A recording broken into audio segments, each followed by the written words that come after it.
today I am reviewing this little garden figure.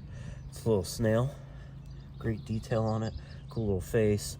Nice heavy casting. Has good eyes. There's no imperfections I see anywhere. You see it has these little fake succulents everywhere. We love succulents around here with little lights in between.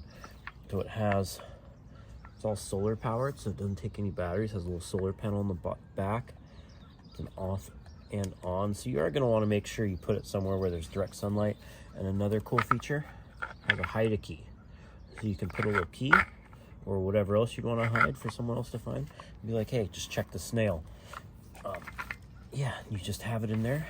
But of course we're going to want to see how it looks at night. A little switch, you can turn it on and it lights up just like that. All the different little succulents have little lights in them. Super cute. Have it in our little garden space right here.